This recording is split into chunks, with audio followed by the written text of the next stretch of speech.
ये बांसुरी की मीठी भौड़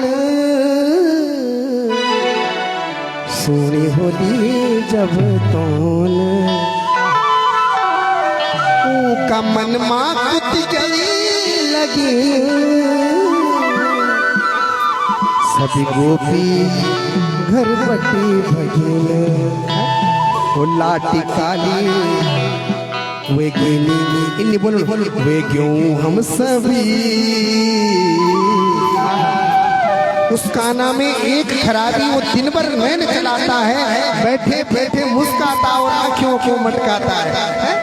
आप वृंदावन गए हैं? कौन कौन गया वृंदावन? सतपुर से मत देखिए उसको मरू। अरे जान चढ़ू तीर्थ यात्रा करने चढ़ी बुने, वहां पर्दा लगता है ना पंकज जी। क्यों लगता है पता है? भगवान की नजर मिल जाए किसी से, कहीं चले न जाए। उसका नाम है एक खराबी, ये दिन भर नैन चलाता है और बैठे बैठे मुस्काता और आंखों को मटकाता है। जिसके संग में चला गया तो हाथ न आएगा, इसलिए वृंदावन वासी पर्दे में रहने दो, पर्दा ना उठाओ। पर्दा जो खुल गया तो भेद खुल जाएगा। उसकी नजरें इतनी प्यारी है, वो जिसे देख ले बस अपना बना ले। एक मुस्लिम महारानी हज यात्रा के लिए जा रही थी। हाँ, अब मार्ग में वृंदावन पड़ा, शाम का समय था, घंटियां बज रही थी, बिहारी जी के मंदिर में आरती हो रही थी। उसने अपने सैनिकों को कहा कि मेरा जो यात्रा है इसे रोकिए, मुझे वहां चलना है जहां से घंटियों की आवाज आ रही है।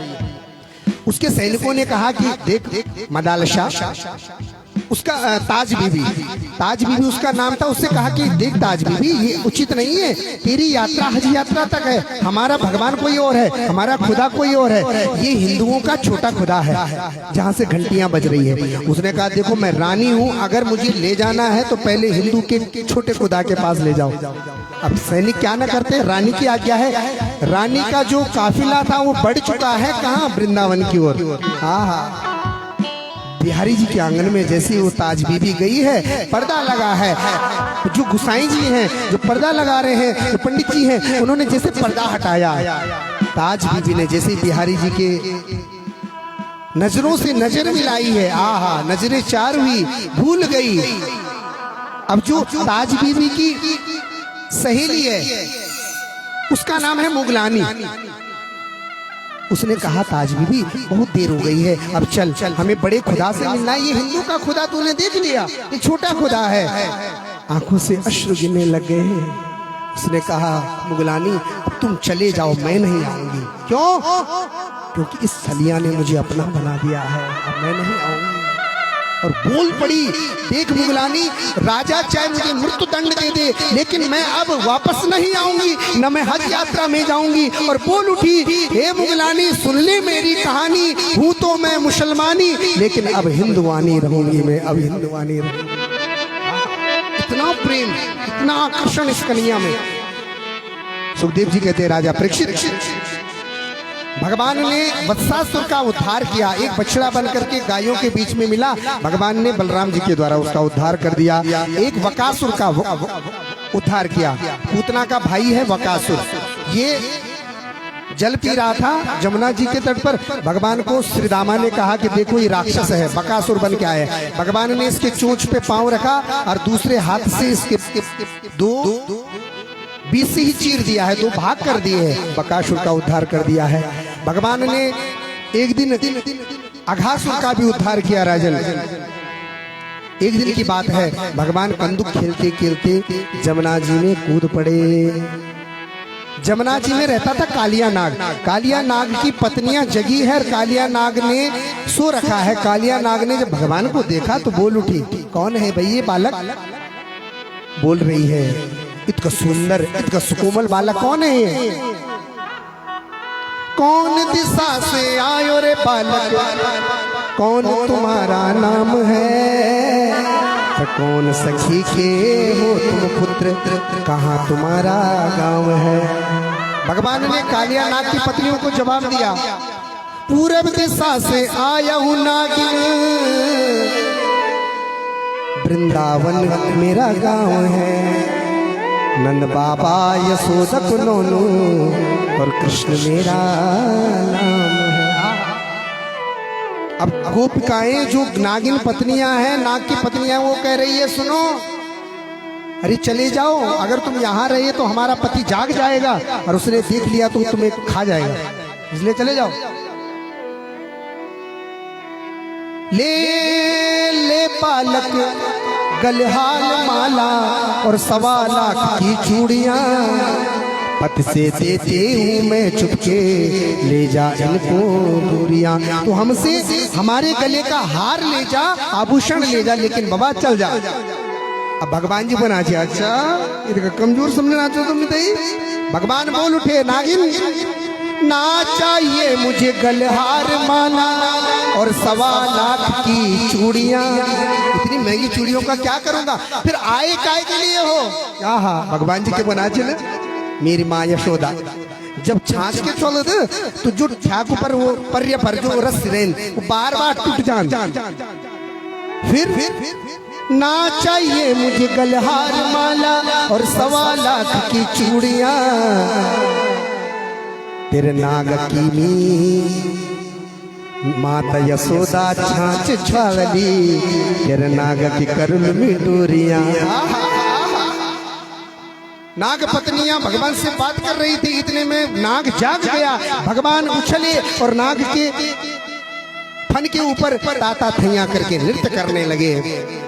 आहा, राजा परीक्षित, भगवान ऐसा नृत्य कर रहे हैं कि एक फन में नाच रहे हैं, दूसरे फन में कूद रहे हैं, दूसरे फन से तीसरे फन में कूद रहे हैं। ऐसी कूदम कूदी सी जब भगवान उसके फन को अपने चरण पादुका से प्रहार करके जब नाग का फन फटता है, उस फन के फटने से जो रक्त बिंदु भगवान के चरणों में आकर के लगती है, मानो ऐसे लगता है कि भगवान के चरण कमल कमल की भांति है और उन कमलों में एक मोती रखा हो। खून के थप्पे ऐसे लग रहे हैं भगवान के चरणों में। आहा, आज रमणीक द्वीप में भेजा है और भगवान नाग के मस्तक पे बैठ करके बाहर जमुना जी से आगे। भक्तवत्सल भगवान की जय। सुखदेव जी कहते हैं, राजा परीक्षित अब कल की सूचना आप सुन लीजिए, बस अंतिम कथा है 5 मिनट की। कल भगवान का विवाह उत्सव है। कल हमने भगवान का जन्म किया, कल ब्याह, चट मंगनी पट ब्याह है ना। तो कल सुंदर यहाँ पे व्यवस्था रहेगी, सुंदर झांकी के माध्यम से हम दर्शन करेंगे। तो आप सभी से निवेदन है, बड़े सज धज के आना। बान विधियणी, हाँ, सुंदर गोत्रचार गुण मंगली दीदुल भी मांगल गणी ब्यावल विधि विधान से। हाँ, पंकज भाई बोले ब्याह विधि विधान से चढ़ो पंडित जी है ना। तो कुलपुरी जी में है पर गोनियाल जी फर्स्ट क्लास ढंग से ब्यावल होना। इसलिए आप सभी से मेरा निवेदन रहेगा, समय से आ जाए, बड़े सज धज के आना। कल षष्ठम दिवस है, परसों फिर 7वां दिन, फिर पत्ता टूटा डाल से ले गई पवन उड़ाए, अब के बिछड़े कब मिलेंगे वो दूर बसेंगे जाए, है ना। फिर यहाँ से हम भी चले जाएंगे, आप भी अपने कार्यों में संलिप्त हो जाएंगे। कुछ दिन तक तुम याद रखने के बाद तुम वर्ण कुछ है पर चलो कोई बात नहीं चालन, लेकिन भाव्या मत जरूर आ जाए बाहर, है ना, समय से आ जाना। आइए भगवान की आज विश्राम कथा की ओर बढ़ते हुए ये अंतिम कथा सुनते हैं। सुखदेव जी महाराज राजा परीक्षित कहते हैं कि परीक्षित, एक दिन की बात है, दीपावली का पावन पर्व था और माँ यशोदा पकवान बना रही थी। भगवान ने सोचा कि बड़ी खुशबू आ रही है, तो देखा कि पावन पकवान बन रहे हैं। माँ यशोदा से बोला, मैया ये काहे के लिए पकवान बना रहे हो। माँ ने कहा कि लाला, अरे लाला देख देख, हम प्रतिवर्ष दीपावली के अगले दिन इंद्र का पूजन करते हैं। क्यों? क्योंकि इंद्र प्रसाद करता है और प्रसाद करने से हमारे जंगलों में घास उत्पन्न होती है, जिस घास को गाय खाती है। भगवान जी माँ यशोदा थे ज्ञान दिया, माँ कद का भोली छे। अरे वही यशोदा जिम्मेदारी से नौकरी जो एक भाई वेल करुण जो नौकरी है उसकी। अच्छा माँ, तुम इंद्र की पूजा न करो इस साल तो क्या बारिश नहीं होगी। तुम कद गए इंद्र की पूजा क्या करें बताओ, चक्कू पकड़ कह दिया। तो इंद्र की जिम्मेदारी है। तो माँ यशोदा ने कहा, देख देख अनुआ, मुझसे बात मत कर, अपने पिताजी से बात कर ले। भगवान दौड़े दौड़े गए नंद बाबा के पास। बाबा माँ यशोदा के बोनी माँ यशोदा बोनी की इंद्र पूजा कर दो हम। अरे पिताजी कन बात करना तुम, इंद्र कार्य वर्षा कर रही, इंद्र का कार्य नौकरी है उसकी। पिताजी एक बात बताओ बाबा, अगर हम इस बार इंद्र की पूजा न करें, अब कुछ ग्वाल बाल इंद्र की पूजा करें, क्या इंद्र उनके खेतों में ही पानी देगा जिन्होंने पूजा की है, हमारे खेतों में नहीं देगा? अब नंद बाबा को लॉजिक समझ में आया। अरे छोटा सा है लेकिन बात तो बड़ी बड़ी कर रहा है। ठीक है कनवा क्या करें? कहा बाबा इस बार चलो हम चलते हैं और इंद्र की पूजा न करते हुए हम करेंगे किसकी पूजा? गोवर्धन भगवान की।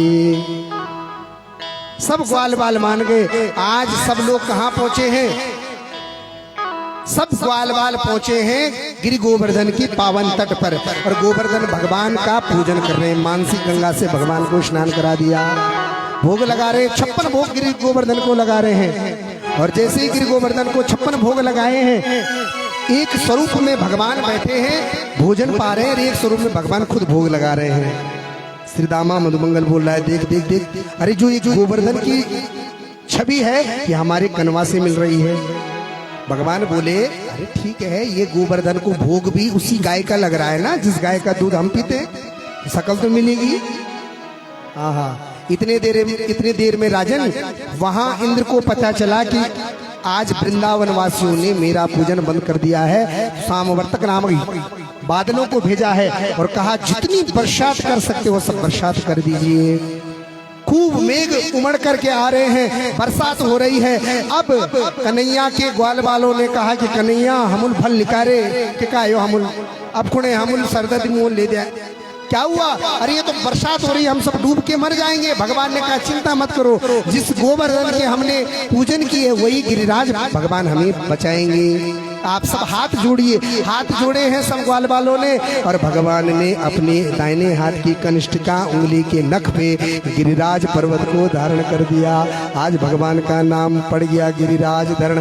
बोल गिरिराज धरण भगवान की जय। सुखदेव जी कहते हैं राजा परीक्षित, जैसे बरसात में अजगालो यकुलबीर होनाची चू होनाची, जैसे छोटा बालक उस कुकुर मुत्ता को उठा करके पकड़ लेता है, ऐसे ही भगवान ने मानो उस गिरिराज पर्वत को धारण कर दिया।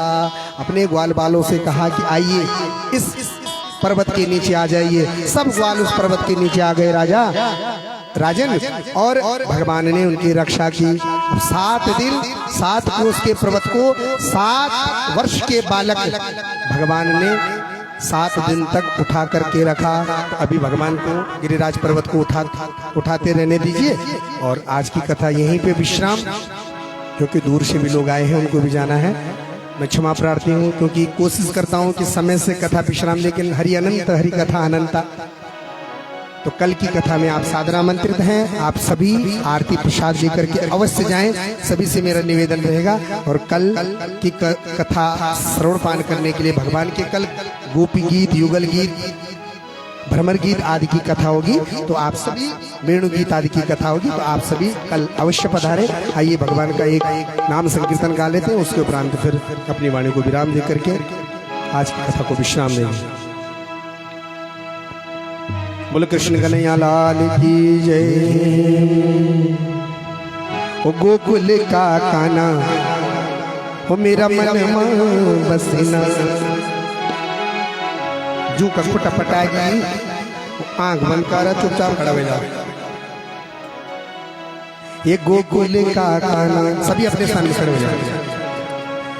ये मन माँ बसेना हरियन बाजी बांसुरी, मेरा मन हरि लेगे। बोला कृष्ण हरि जी, बोला कृष्ण हरि जी, ओ बोला कृष्ण हरि जी, बोला कृष्ण हरि जी। ये गोकुल का गाना मेरा मन माँ बसेना, गोकुल का गाना मेरा मन माँ बसेना। यन बाजी बांसुरी मेरा मन हरि लेगे। बोला कृष्ण हरि जी, बोला कृष्ण हरि जी, बोला कृष्ण हरि जी, बोला कृष्ण हरि। जय हो।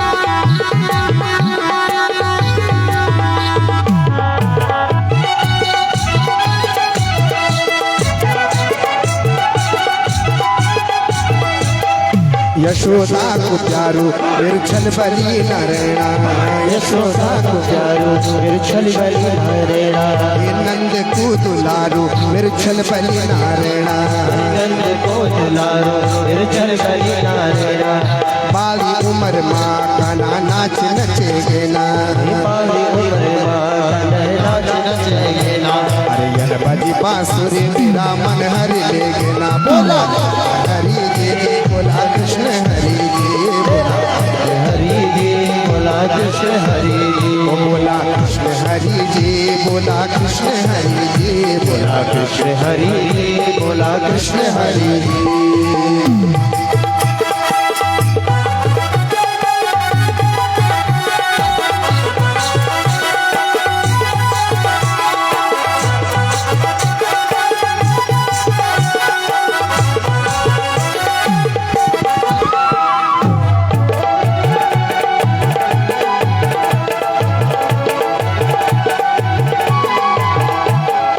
दूध को रसैया मिर्छल बली नारायणा, दूध को रसैया मिर्छल बली नारायणा, अरे गेंद को खिलैया मिर्छल बली नारायणा, गेंद को खिलैया मिर्छल बली नारायणा, ये दूध क्यों कमल का ना चट करी गे ना, दूध